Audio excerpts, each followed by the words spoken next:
बुध हुए वक्री। प्रिय दर्शकों, नवग्रहों में युवराज बुध जो अपना संपूर्ण प्रभाव अति शीघ्र प्रदान कर देते हैं तथा इस जगत के समस्त कार्य क्षेत्रों में अपना संपूर्ण प्रभाव रखते हैं। बुध के बिना कोई कार्यक्षेत्र संभव ही नहीं, क्योंकि वाणी के कारक बुध हैं, बुद्धि के कारक बुध हैं, गणनाओं के कारक बुध हैं, गणित के कारक बुध हैं, विवेक तथा तर्कशील शक्ति के कारक बुध हैं। इसी प्रकार से जितना भी व्यापार है वो बुध के कार्यकत्व में आता है। कला का जितना भी जगत है, कला का जितना भी क्षेत्र है वो बुध का कार्यकत्व है। इसी कारण से बुध के बिना कोई कार्यक्षेत्र संभव ही नहीं हो सकता है। अब बुध जो वर्तमान समय में कुंभ राशि में गोचर कर रहे हैं, जो मित्र की राशि है, यहां पर ये बलवान अवस्था में है। यहां पर अन्य ग्रहों के साथ भी इनका संयोजन बना हुआ है। यहां पर सूर्य, मंगल, शुक्र तथा राहु के साथ युति प्रभाव चल रहा है। वर्तमान समय में ये राहु से आगे पहुंच चुके हैं, राहु को पीछे छोड़ते हुए ये आगे गतिमान हो चुके हैं, जिसके कारण जड़ दोष का प्रभाव कम हो रहा है। अब जब ये 26 फरवरी को वक्री हो जाएंगे तो पुनः इनका गमन पीछे की ओर आरंभ हो जाएगा। ज्योतिष में वक्री ग्रह को बलवान माना गया है, क्योंकि इनकी गति मध्यम हो जाती है और जैसे जैसे गति कम होती जाएगी ये इनका प्रभाव बढ़ाने वाला समय होता है। अब ये अत्यंत अनुकूल स्थिति भी बन रही, परंतु राहु के साथ जड़ दोष भी बनेगा, तो कुछ अच्छे प्रभाव प्राप्त होंगे, परंतु कुछ समस्या भी अवश्य हो सकती है, जिसका प्रभाव समस्त राशि के जातकों को प्राप्त होने वाला है। जय श्री गणेश, नमस्कार। मैं आचार्य संजय द्विवेदी। मेरे समस्त प्रबुद्ध दर्शकों का मेरे चैनल पर हार्दिक स्वागत है। प्रिय दर्शकों, आज मैं तुला राशि के लिए बुध के इस वक्री काल में किन किन भावों से आपको अच्छा लाभ मिल सकता है, इस समय में धन की क्या स्थिति बन रही है, लाभ कितना बढ़ सकता है, भाग्य का कितना साथ मिल सकता है, अथवा कहीं पर समस्या या अवरोध है तो उसका क्या निराकरण है, संपूर्ण विश्लेषण मैं पूर्ण तर्क के साथ करने जा रहा हूं। प्रिय दर्शकों, इस राशिफल को आप अपने लग्न तथा राशि दोनों के अनुसार देख सकते हैं। अब तुला राशि भी मित्रवत राशि है, शुक्राचार्य की राशि है और शुक्राचार्य के साथ इनका गोचर चल भी रहा है, जिसके कारण कुछ विशिष्ट परिणाम भी प्राप्त होंगे। अब यदि हम अवलोकन करें तो तुला राशि के लिए बुध आपके द्वादश भाव के स्वामी तथा भाग्य के स्वामी, अत्यंत विशेष भाव भाग्य भाव के स्वामी का गोचर वर्तमान समय में पंचम भाव में त्रिकोण के भाव में चल रहा है। त्रिकोण के स्वामी का गोचर त्रिकोण के भाव में अति विशिष्ट प्रभाव देने वाला है। जब भी बुध का राहु के साथ युति प्रभाव होता है या दृष्टि प्रभाव होता है तो बुध जो बुद्धि के कारक क्षमता जो ज्ञान से आपको प्राप्त होती है, उस क्षमता को राहु कई गुना बढ़ा देते हैं, बुद्धि को तीक्ष्ण कर देते हैं। यह समय ऐसा होता है कि जब आपका बुद्धि बल ऐसा होता है कि आप येन केन प्रकार किसी भी क्षेत्र में हो वहां पर लाभ प्राप्त कर सकते हैं। यदि कोई समस्या आती है तो उसका कहीं ना कहीं से आप निवारण कर ही लेते हैं, परंतु जब ये अत्यधिक निकट होते हैं तो जड़ दोष बन जाता। तो जिस जिस भाव के बुध स्वामी हैं, जिन जिन कारक भाव के स्वामी बुध हैं, वो प्रभावित होते हैं, उनमें जड़ दोष का प्रभाव आ जाता है।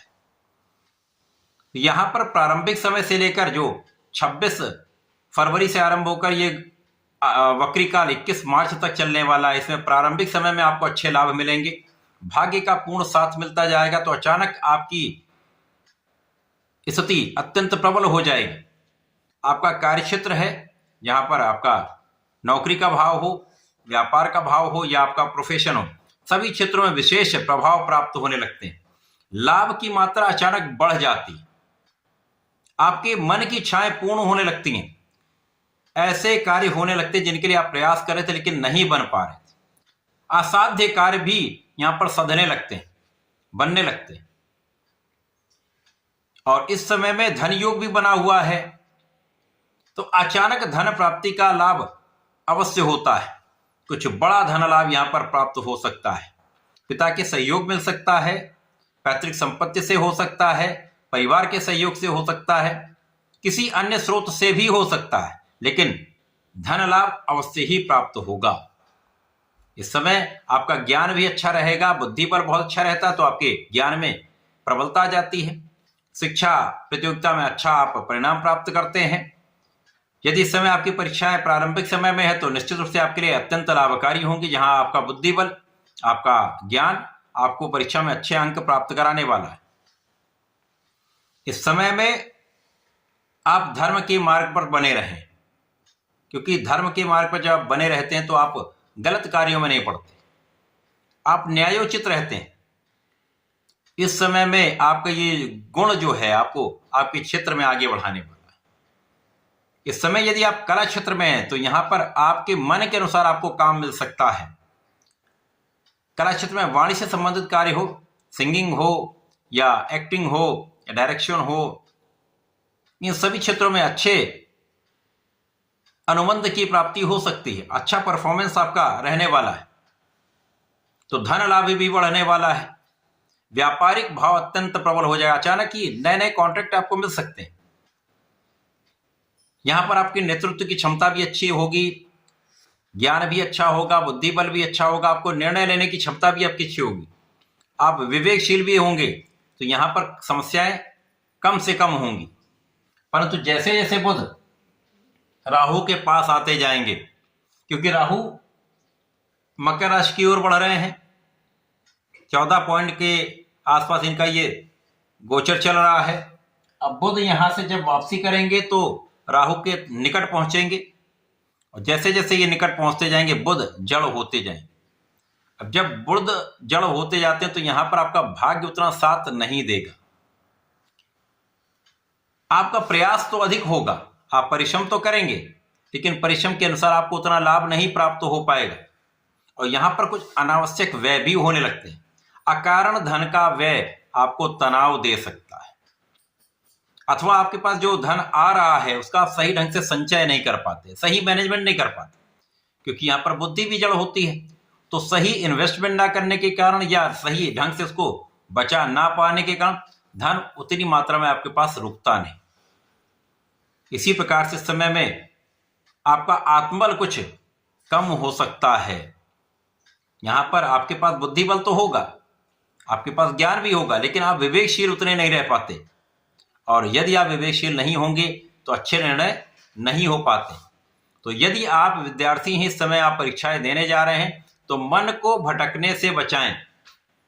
यदि मन को स्थिर रखेंगे और यहां अपने आत्मबल को प्रबल करेंगे, और आत्मबल को प्रबल करने के लिए आपको भगवान सूर्यदेव को जल देना चाहिए, ओम घृणी सूर्याय नमः का नित्य जप करना चाहिए।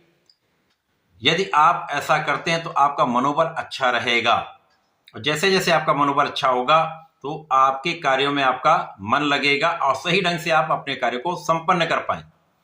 पढ़ाई में यदि मन स्थिर हो जाता है तो आपके परिणाम में बड़ी समस्या नहीं आएगी, लेकिन बीच के 5-7 दिन ऐसे होंगे जब आपका मन भी उतना अच्छा नहीं होगा, आत्मबल भी उतना अच्छा नहीं होगा, आप सही दिशा में प्रयत्न नहीं कर पाएंगे, जिसके कारण कुछ समस्या दिखती है।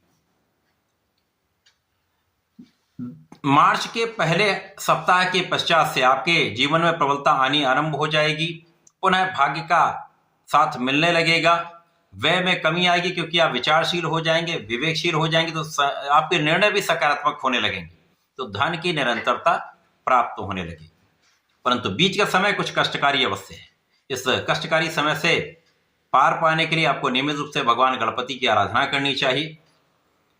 ओम गंग गणपताय नमः का नित्य कम से कम 1 माला का जप नित्य प्रातःकाल और संध्या के समय में करें। यदि गणपति जी का संकरनासन गणेशोत्तम करते हैं तो विशेष लाभ मिलता है, इस समय का उपयोग आप कर पाते हैं। तो ऐसा करके इसका लाभ लें। धन्यवाद, नमस्कार।